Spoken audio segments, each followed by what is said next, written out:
Well, good morning, my frugal friends. This is Crazy Cheap Chick. Thank you for joining me in my kitchen. As you know, if you've been following me, I have a self-imposed challenge to try to save money on my groceries. This is day 5.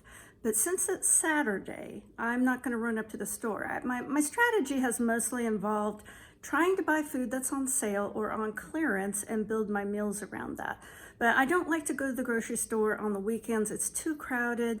Since most of us work full-time, a lot of us do our shopping on Saturdays, so I just don't find as many deals. And so I try to go up during the week early in the morning. If I was working, I would stop on my way to work. But since it's Saturday, I'm not going to the store, but that doesn't mean that I'm not trying to save money today. I am. So give me just a second and I'm going to turn the camera around and show you what we're having for dinner tonight. What are you having? So if you watched my video from yesterday, I got some roast.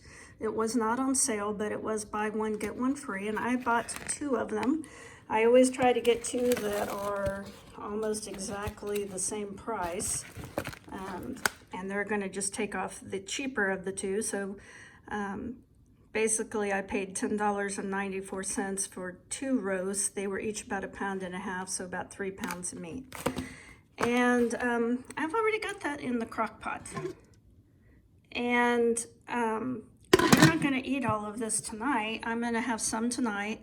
And then I'm going to use, I hope to get through at least 3, maybe 4 meals out of this much meat. Probably some chili, definitely some vegetable soup, maybe some barbecued roast beef sandwiches. I haven't thought it completely through. But when I cook a roast, I always put a couple of cans of broth in there because I know that I'm going to use this broth for my vegetable soup or my chili. And then we're also going to have some mashed potatoes. If you were watching yesterday, then you know I got some 5-pound bag of potatoes for $1.97. And I'm probably going to pick up a couple more of those because that's a fairly decent price on those. And that's 4 potatoes. So we're going to have mashed potatoes, roast, and I got this vegetable tray off the clearance rack for 50 cents. So I'm going to take the carrots and celery out of here and put them in with the roast. My husband hates vegetables cooked around a roast, but I'll eat them, and I'll probably give him some leftover broccoli from the other night. Then, in addition to that, we're going to have some rolls. These are Hawaiian rolls. They were in a giant package that I divided up into 4, so that's probably about 25 cents worth of rolls there. So all together, probably $3 worth of meat, $1 on the broth, and probably another $1 for the rolls and the vegetables. I should be coming in under $4 or $4 or $5 on this meal. 1, 2, 3, 4, 5. Yeah, about $5. So if I can feed both of us for under $5 a meal, I'm pretty happy with that. And it's not really just one meal because this will more than likely be what we eat for lunch tomorrow with some leftovers of what we don't eat tonight. Then another thing I wanted to talk to you about was snacks, because on Friday nights we usually watch a movie. It's kind of our stay-at-home date night, and I made popcorn. And I don't know if you have an air popper or not. I think I got that at a garage sale. And then I think I got that popcorn on sale. I don't remember how much I paid for it, but it takes hardly any popcorn and no oil. And then I put melted just a little bit of butter and salt and put on it. And that's way less expensive than that microwave popcorn that you buy. And it's not hard. It takes a couple of minutes to make. It probably takes less time to make this popcorn than to go get out that bag of microwave popcorn and stick it in the microwave and let it pop, and who knows what chemicals are in that. This has no chemicals. You know, it's just popcorn and hot air and whatever you choose to put on it, whether it's spices or butter or movie theater style oil. I know they sell that. It's not healthy, but it is fairly tasty. that's a really cheap snack that you can feed your whole family with for just pennies. You don't have to spend a lot of money to eat well. I've added the carrots and the celery, and by dinner time, this should be a delicious meal. All I'll have to do is mash the potatoes and heat up those rolls. So I've moved back to what, when I was growing up, we called it the utility room. Most of you call it a laundry room. So I'm back in my laundry room. I want to show you another project that I'm working on to hopefully save money, but at least be healthier. I'm starting my seeds for my garden.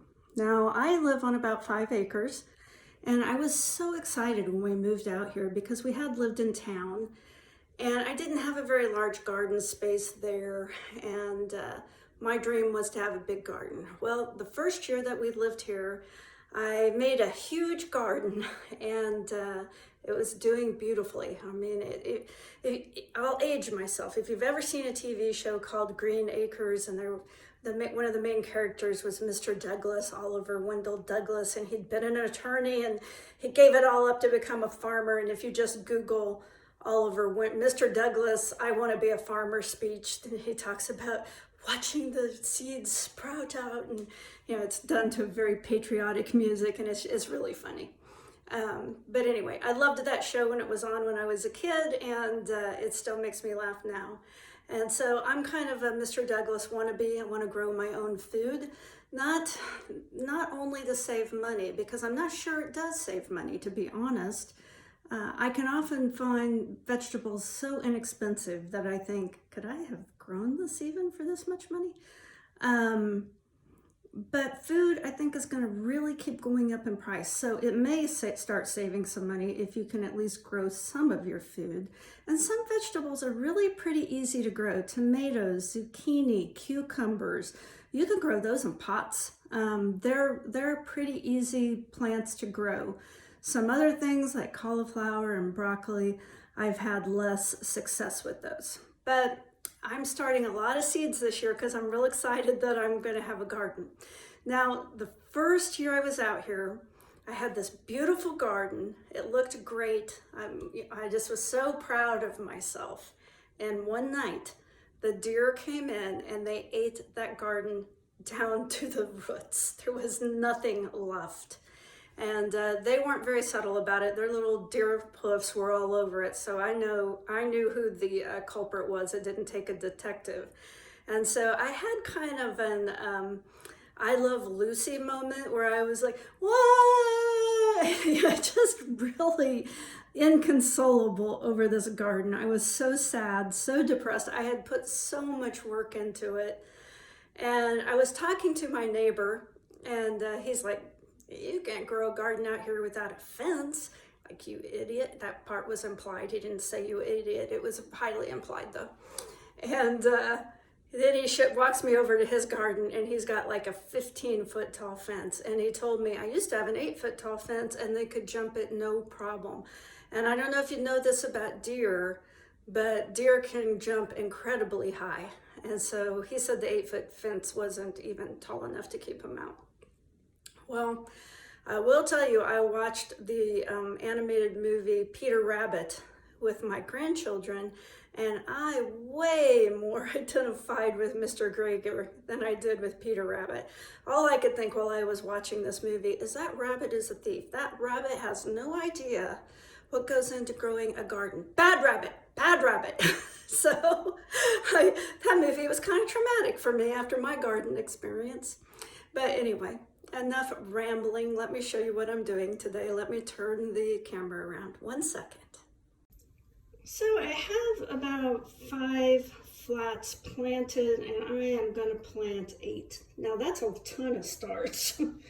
I don't know if I can plant that many. I may end up giving some of these away, but I had so many seeds that seeds are, in general, in my experience, will last a good 2 or 3 years. And so I try to buy my seeds, at the end of summer when they go on clearance rather than paying full price, because, seeds are getting really kind of expensive. I mean, they're not cheap. And I do have a favorite brand. They don't sell them in the stores. It's called Baker Creek Heirloom Seeds. And these are, you go online and order them, or they'll even send you a paper catalog if you're ancient. But I like these seeds. They're grown, it's a Missouri company. They're heirloom, which means they're not modified, and you can save the seeds and replant them. A lot of companies, you can't do that with those seeds. They've been, manipulated, not necessarily in a bad way, but to make them, if it says hybrid, I think that means you can't plant it. Like this seed here, since it says hybrid, my understanding is when it says that, then it's not, you couldn't take these seeds and replant them and grow another tomato. That's my understanding. I'm not a garden expert. I can just tell you what my experience has been gardening. So anyway, I really like these heirloom seeds. I've had great success with them, and I think seeds are generally good for 2 or 3 years. These, I just needed to go ahead and plant these because they were from 2020, and I must have got a great deal. I don't remember. I bought a bunch of seeds. You can also save seeds. I think this is a dying art. This is how my grandparents did it. You would take this, these are cantaloupe seeds, and this was a really, really sweet cantaloupe. And so I thought, I'm saving those seeds, because if you get a vegetable or a fruit that's just particularly good, then those are the ones you want to save the seeds out of. And all you do is, they're kind of in a goop, and you just rinse all that off and then lay them out flat to dry. I usually use a paper plate or newspaper. I like the paper plate better because it's kind of got a plastic coating on it. I don't like buying paper products, but paper plates are good because usually the seeds won't stick, where sometimes it's kind of hard to get them up off newspaper. Though that's what my grandparents always used. They used nothing but newspaper to lay out their seeds to dry. And so I'm going to try planting some of these this year. Okay, now on to starting your seeds. This is kind of a one-time investment. Once you buy the plastic holder, most of the ones I use have the plastic inserts also. I went ahead and I don't like these kind as much because you have to rebuy them every year. But I have a couple of flats. I didn't have enough of those plastic trays that go inside here, so I had to get these. All you do is fill them with your potting mix. Now, I got this Burpee seed starting mix. These mixes are kind of good because they have, let's see what it says in there, plant food. So they've got some kind of fertilizer in here that's going to be beneficial for starting your plants. Now, when you open any kind of potting mix I've ever used, when you open it up, it's like real dry and fluffy. It's so hard to work with. And if you take that and put it in your tray and then try to add water, it's a mess because it just floats. And so what I do is, and this doesn't have enough, but I open the bag and add water and then mix it up, and then I put it in my tray so it's already wet before I put it in the tray, and that's way easier to work with than putting it in dry. So get your mixture damp, doesn't have to be soaking or muddy. Put it in your tray, and then you're going to use your finger and poke little holes, and then you're going to put your seeds in there. Now, what I do, and this is just because this is how my grandparents did it, so this is how I was taught to do it. First of all, I don't remember them ever raising any seeds. They didn't raise starts. They just bought the plants already, like you do at Home Depot. Some seeds, like this, they saved and they just planted them directly in the soil. But I don't remember them ever growing their own tomatoes. But I've grown my own tomatoes for years with real great success, at least getting starts. And so when we planted anything like seeds like this in a hill, and you would always make like a little mounded hill and put your seeds in, and there would be like 3 different spots on the hill that we would plant seeds, and then we always put 3 seeds each. And I think that the thinking was, in case one or two didn't germinate, you're at least going to get one plant. And so just because that's how they did it, that's how I do it. So you can see I always put 3 seeds in each spot. That's probably not necessary though with these newer seeds. I think they germinate pretty well. But since they're a little bit older, I did go ahead and put 3 in each hole. And then as you can see, I just use a popsicle stick and I write what the plant is. And you know, I've got a little station over here. I've got my popsicle sticks and my seed packets, and then I'm going to save my seed packets in case I want to look up anything about the plant. I've got the seed packet to refer back to, because on the back, you know, there's going to be a lot of information about the seed itself. So I'll save these for a while. And sometimes I'll take these packets and turn the, you know, attach a popsicle stick to them and use them as the marker in the garden as to what's planted here. If there are these kind of plastic coated ones, they work great. You know, if they're paper, they don't, of course. And then I'm just going to add more soil on top here and fill in those holes, give them a good water. And I've set up a little plastic shelving unit in my garage right by a window. And I'm going to have two shelves with 4 flats each.